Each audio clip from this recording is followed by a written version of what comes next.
பரிசுத்த வேதாகமம். Welcome to Jesus with us channel.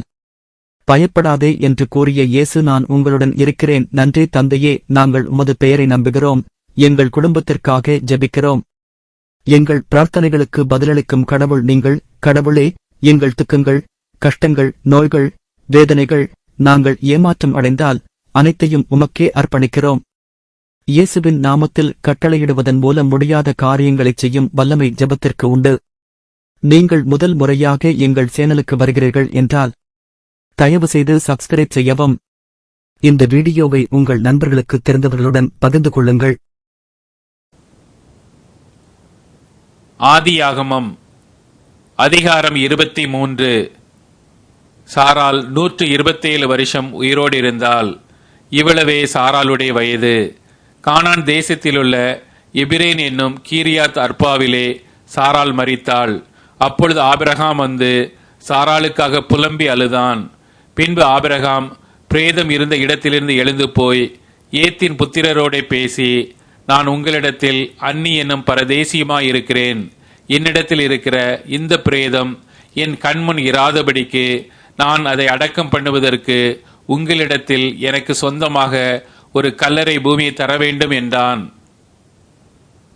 அதற்கு ஏத்தின் புத்திரர் ஆபிரகாமுக்கு பிரதியுத்தரமாக, எங்கள் ஆண்டவனே, நாங்கள் சொல்லுகிறதை கேளும். எங்களுக்குள்ளே நீர் மகா பிரபு. எங்கள் கல்லறைகளில் முக்கியமானதிலே பிரேதத்தை அடக்கம் பண்ணும். நீர் பிரேதத்தை அடக்கம் பண்ண எங்களில் ஒருவனும் தன் கல்லறையை உமக்கு தடை செய்வதில்லை என்றார்கள். அப்பொழுது ஆபிரகாம் எழுந்திருந்து ஏத்தின் புத்திரராகிய அத்தேசத்தாருக்கு வந்தனம் செய்து அவர்களோட பேசி, என்னிடத்தில் இருக்கிற பிரேதம் என் கண்முன் இராதபடிக்கு நான் அதை அடக்கம் பண்ண உங்களுக்கு சம்மதியானால், நீங்கள் என் வார்த்தையை கேட்டு சோகாருடைய குமாரனாகிய எப்பேரோன் தன் நிலத்தின் கடைசியிலே இருக்கிற மக்பேலா எண்ணப்பட்ட குகையை எனக்கு சொந்தமான கல்லறை பூமியாய் இருக்கும்படி தர வேண்டும் என்று அவரிடத்தில் எனக்காக வேண்டிக் கொள்ளுங்கள். அது பெருமான விலைக்கு அவர் அதை தருவாராக என்றான். எப்பேரோன் ஏத்தின் புத்திரர் நடுவிலே உட்கார்ந்திருந்தான். அப்பொழுது ஏத்தியனாகிய எப்பேரோன் தன் ஊர் வாசலுக்குள் பிரவேசிக்கிற ஏத்தின் புத்திரர் அனைவரும் கேட்க, ஆபிரகாமுக்கு பிரதியுத்தரமாக, அப்படி அல்ல என் ஆண்டவனே, என் வார்த்தையை கேளும். அந்த நிலத்தை உமக்கு தருகிறேன், அதில் இருக்கும் குகையையும் உமக்கு தருகிறேன். என் ஜன புத்திரருடைய கண்களுக்கு முன்பாக அதை உமக்கு தருகிறேன். உம்மிடத்தில் இருக்கிற பிரேதத்தை அடக்கம் பண்ணும் என்றான். அப்பொழுது ஆபிரகாம் அத்தேசத்தாருக்கு வந்தனம் செய்து தேசத்து ஜனங்கள் கேட்க எப்பேரோனை நோக்கி, கொடுக்க உமக்கு மனதானால் என் வார்த்தையை கேளும். நிலத்தின் விலையை தருகிறேன், என் கையில் அதை வாங்கிக் கொள்ளும். அப்பொழுது என்னிடத்தில் இருக்கிற பிரேதத்தை அவ்விடத்தில் அடக்கம் பண்ணுவேன் என்றான். அதற்கு எப்பேரோன் ஆபிரகாமுக்கு பிரதியுத்தரமாக, என் ஆண்டவனே, நான் சொல்லுகிறதை கேளும். அந்த நிலம் 400 சேக்கல் நிறை வெள்ளி பெறும். எனக்கும் உமக்கும் அது எவ்வளவு காரியம்? நீர் உம்மிடத்தில் இருக்கிற பிரேதத்தை அடக்கம் பண்ணும் என்றான். அப்பொழுது ஆபிரகாம் எப்பேரோனின் சொல்லை கேட்டு ஏத்தின் புத்திரருக்கு முன்பாக எப்பேரோன் சொன்னபடியே வர்த்தகரிடத்தில் செல்லும்படியான 400 சேக்கல் நிறை வெள்ளியை அவனுக்கு நிறுத்து கொடுத்தான். இந்த பிரகாரம் மம்ரேக்கு எதிரே மக்பேலாவில் உள்ள எப்பேரோனுடைய நிலமாகிய அந்த பூமியும் அதிலுள்ள குகையும் நிலத்தின் எல்லை எங்கும் சூழ்ந்திருக்கிற மரங்கள் அடங்கலும் அவனுடைய ஊர் வாசலுக்குள் பிரவேசிக்கும் ஏத்தின் புத்திரர் எல்லாரும் அறிய ஆபிரகாமுக்கு சொந்தமாக உறுதிப்படுத்தப்பட்டது. அதற்கு பின் ஆபிரகாம் தன் மனைவியாகிய சாராளை கானான் தேசத்தில் எப்பேரோன் ஊர் பூமியான மம்ரேக்கு எதிரே இருக்கிற மக்பேலா என்னும் நிலத்தின் குகையிலே அடக்கம் பண்ணினான். இப்படி ஏத்தின் புத்திரர் கையில் கொள்ளப்பட்ட அந்த நிலமும் அதிலுள்ள குகையும் ஆபிரகாமுக்கு சொந்த கல்லறை பூமியாக உறுதிப்படுத்தப்பட்டது. ஆதியாகமம் அதிகாரம் 24. ஆபிரகாம் வயது சென்று முதிர்ந்தவனானான். கர்த்தர் ஆபிரகாமை சகல காரியங்களிலும் ஆசீர்வதித்து வந்தார்.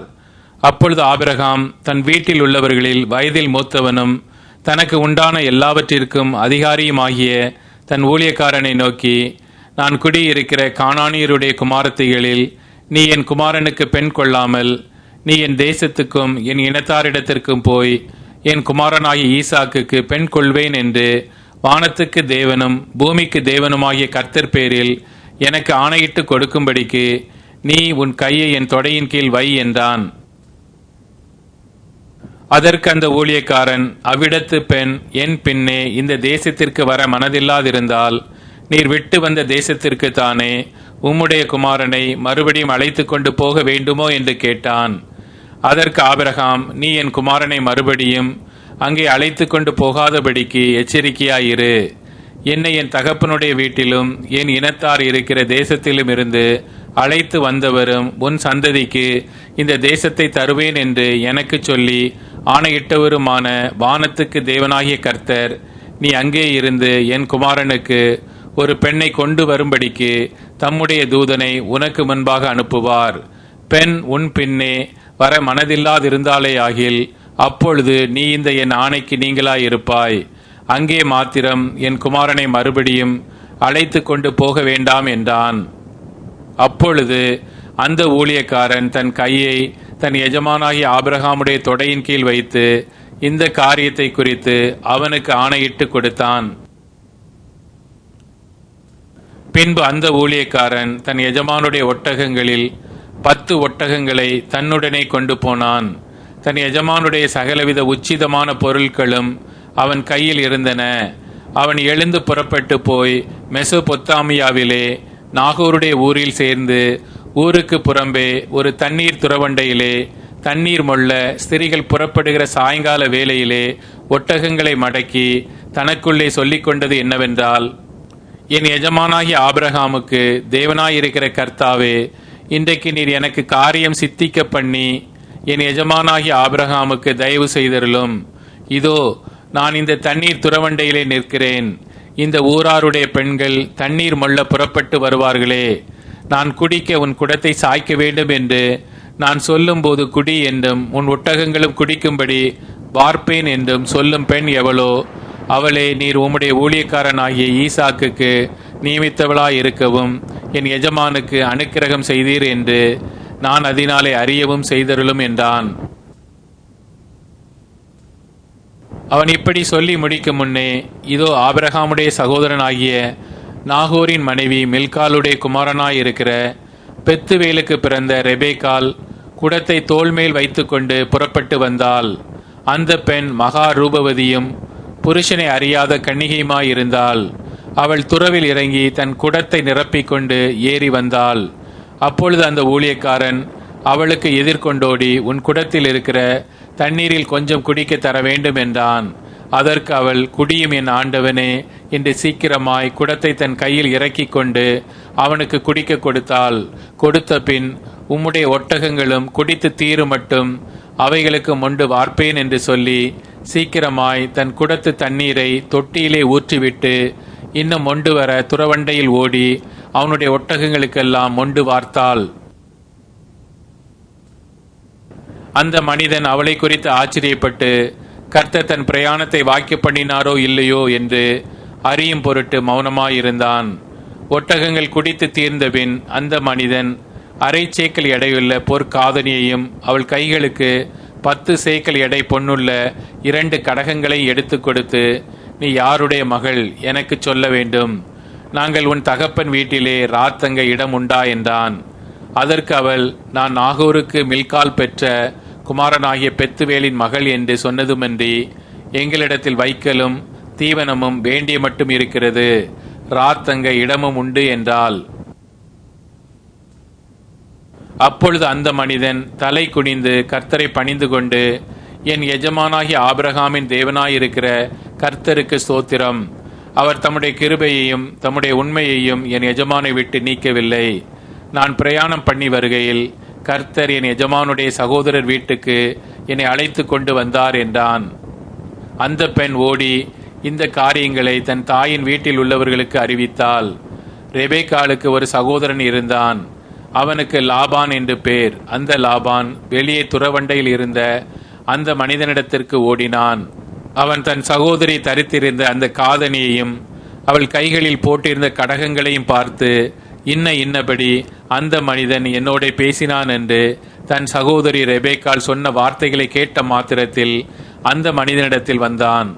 அவன் துறவு அருகே ஒட்டகங்கள் அண்டையில் நின்று கொண்டிருந்தான். அப்பொழுது அவன், கர்த்தரால் ஆசீர்வதிக்கப்பட்டவரே, உள்ளே வாரும். நீர் வெளியே நிற்பானேன். உமக்கு வீடும் ஒட்டகங்களுக்கு இடமும் ஆயத்தம் பண்ணி இருக்கிறேன் என்றான்.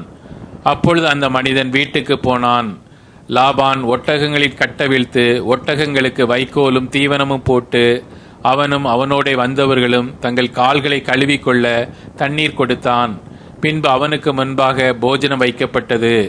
அப்பொழுது அவன், நான் வந்த காரியத்தை சொல்லும் முன்னே புசிக்க மாட்டேன் என்றான். அதற்கு அவன், சொல்லும் என்றான். அப்பொழுது அவன், நான் ஆபிரகாமுடைய ஊழியக்காரன். கர்த்தர் என் எஜமானை மிகவும் ஆசீர்வதித்திருக்கிறார். அவர் சீமானாயிருக்கிறார். கர்த்தர் அவருக்கு ஆடு மாடுகளையும் வெள்ளியையும் பொன்னையும் வேலைக்காரரையும் வேலைக்காரிகளையும் ஒட்டகங்களையும் கழுதைகளையும் கொடுத்திருக்கிறார். என் எஜமானுடைய மனைவியாகிய சாரால் முதிர் வயதான போது என் எஜமானுக்கு ஒரு குமாரனை பெற்றாள். அவர் தமக்கு உண்டான யாவையும் அவனுக்கு கொடுத்திருக்கிறார். என் எஜமான் என்னை நோக்கி, நான் குடியிருக்கிற கானான் தேசத்தாருடைய குமாரத்திகளில் நீ என் குமாரனுக்கு பெண் கொள்ளாமல் நீ என் தகப்பன் வீட்டுக்கும் என் இனத்தாரிடத்திற்கும் போய் என் குமாரனுக்கு பெண் கொள்ள வேண்டும் என்று ஆணையிட்டு கொடுக்கும்படி சொன்னார். அப்பொழுது நான் என் எஜமானை நோக்கி, ஒருவேளை அந்த பெண் என் பின்னே வராதே போனாலோ என்று கேட்டதற்கு அவர், நான் வழிபடும் கர்த்தர் உன்னோடே தம்முடைய தூதனை அனுப்பி உன் பிரயாணத்தை வாய்க்க பண்ணுவார். என் இனத்தாரிடத்திலும் என் தகப்பன் வீட்டிலும் நீ என் குமாரனுக்கு பெண் கொள்வாய். நீ என் இனத்தாரிடத்திற்கு போனால் என் ஆணைக்கு நீங்களாயிருப்பாய். அவர்கள் உனக்கு பெண் கொடாமற் போனாலும் நீ என் ஆணைக்கு நீங்களாயிருப்பாய் என்றார். அப்படியே நான் இன்று துறவண்டையிலே வந்து, என் எஜமானாகிய ஆபிரகாமின் தேவனாகிய கர்த்தரே, என் பிரயாணத்தை நீர் இப்பொழுது வாய்க்க பண்ணுவீரானால், இதோ நான் தண்ணீர் துறவண்டையிலே நிற்கிறேன். தண்ணீர் மொள்ள வரப்போகிற கன்னிகையை நான் நோக்கி, உன் குடத்தில் இருக்கிற தண்ணீரில் கொஞ்சம் எனக்கு குடிக்க தர வேண்டும் என்று கேட்கும்போது, நீ குடி என்றும் உன் ஒட்டகங்களுக்கு மொண்டு வார்ப்பேன் என்றும் சொல்லும் பெண்ணே, கர்த்தர் என் எஜமானுடைய குமாரனுக்கு நியமித்த ஸ்திரியாக வேண்டும் என்றேன். நான் இதை என் இருதயத்தில் சொல்லி முடிக்கும் என்னே, இதோ ரெபேக்காள் தன் குடத்தை தோள்மேல் வைத்துக்கொண்டு புறப்பட்டு வந்து துறவில் இறங்கி போய் தண்ணீர் மொண்டாள். அப்பொழுது நான், எனக்கு குடிக்க தர வேண்டும் என்றேன். அவள் சீக்கிரமாய் தன் தோள் மேலிருந்த குடத்தை இறக்கி, குடியும், உம்முடைய ஒட்டகங்களுக்கும் வார்ப்பேன் என்றாள். நான் குடித்தேன், ஒட்டகங்களுக்கும் வார்த்தாள். அப்பொழுது, நீ யாருடைய மகள் என்று அவளை கேட்டேன். அதற்கு அவள், நான் மில்கால் நாகூருக்கு பெற்ற குமாரனாகிய பெத்துவேலின் மகள் என்றாள். அப்பொழுது அவளுக்கு காதணியும் அவள் கைகளிலே கடகங்களையும் போட்டு தலை குனிந்து கர்த்தரை பணிந்து கொண்டு, நான் என் எஜமானுடைய சகோதரன் குமாரத்தியை அவர் குமாரனுக்கு கொல்ல என்னை நேர்வழியாய் நடத்தி வந்த என் எஜமானாகிய ஆபிரகாமின் தேவனாயிருக்கிற கர்த்தரை ஸ்தோத்தரிக்கிறேன். இப்பொழுதும் நீங்களும் என் எஜமானுக்கு தயையும் உண்மையும் உடையவர்களாய் நடக்க மனதுள்ளவர்களானால் எனக்கு சொல்லுங்கள். இல்லை என்றால் அதையும் எனக்கு சொல்லுங்கள். அப்பொழுது நான் வலது புறத்தையாகிலும் இடது புறத்தையாகிலும் நோக்கி போவேன் என்றான்.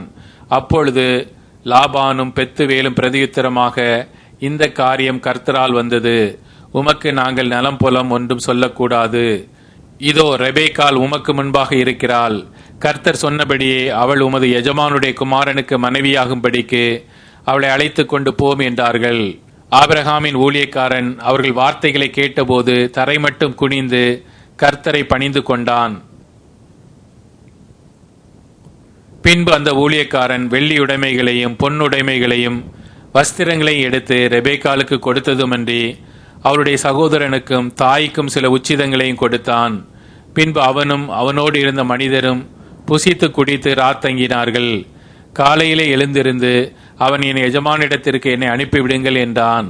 அப்பொழுது அவள் சகோதரனும் அவள் தாயும், 10 நாளாகிலும் பெண் எங்களோடு இருக்கட்டும், பிற்பாடு போகலாம் என்றார்கள். அதற்கு அவன், கர்த்தர் என் பிரயாணத்தை வாய்க்க பண்ணி இருக்க நீங்கள் எனக்கு தடை செய்யாதிருங்கள். நான் என் எஜமானிடத்திற்கு போக என்னை அனுப்பிவிட வேண்டும் என்றான். அப்பொழுது அவர்கள் பெண்ணை அழைத்து அவள் வாய்ப்பிறப்பை கேட்போம் என்று சொல்லி ரெபேக்காளை அழைத்து, நீ இந்த மனிதனோடே கூட போகிறாயா என்று கேட்டார்கள். அவள் போகிறேன் என்றாள். அப்படியே அவர்கள் தங்கள் சகோதரராகிய ரெபேக்காளையும் அவள் தாதியையும் ஆபிரகாமின் ஊழியக்காரனையும் அவன் மனிதரை அனுப்புவித்து ரெபேக்காளை வாழ்த்தி, எங்கள் சகோதரியே, நீ கோடா கோடியாய் பெருகுவாயாக, உன் சந்ததியார் தங்கள் பகைஞருடைய வாசல்களை சுதந்தரித்துக் கொள்வார்களாக என்று ஆசீர்வதித்தார்கள். அப்பொழுது ரெபேக்காலும் அவள் வேலைக்காரிகளும் எழுந்து ஒட்டகங்கள் மேல் ஏறி அந்த மனிதனோட கூட போனார்கள். ஊழியக்காரன் ரெபேக்காளை அழைத்து கொண்டு போனான். ஈசாக்கு தென் தேசத்தில் குடியிருந்தான். அப்பொழுது அவன் லகாய் ரோயி என்னப்பட்ட துறவின் வழியாய் புறப்பட்டு வந்தான். ஈசாக்கு சாயங்கால வேளையிலே தியானம் பண்ண வெளியிலே போயிருந்து தன் கண்களை ஏறெடுத்து பார்த்தபோது ஒட்டகங்கள் வர கண்டான். ரெபேக்காலும் தன் கண்களை ஏறெடுத்து ஈசாக்கை கண்டபோது ஊழியக்காரனை நோக்கி, அங்கே வெளியிலே நமக்கு எதிராக நடந்து வருகிற அந்த மனிதர் யார் என்று கேட்டாள். அவர்தான் என் எஜமான் என்று ஊழியக்காரன் சொன்னான். அப்பொழுது அவள் ஒட்டகத்தை விட்டிறங்கி முக்காடிட்டு கொண்டாள். ஊழியக்காரன் தான் செய்த சகல காரியங்களையும் ஈசாக்குக்கு விவரித்து சொன்னான். அப்பொழுது ஈசாக்கு ரெபேக்காளை தன் தாய் சாராளுடைய கூடாரத்துக்கு அழைத்து கொண்டு போய் அவளை தனக்கு மனைவியாக்கி கொண்டு அவளை நேசித்தான். ஈசாக்கு தன் தாய்க்காக கொண்டிருந்த துக்கம் நீங்கி ஆறுதல் அடைந்தான்.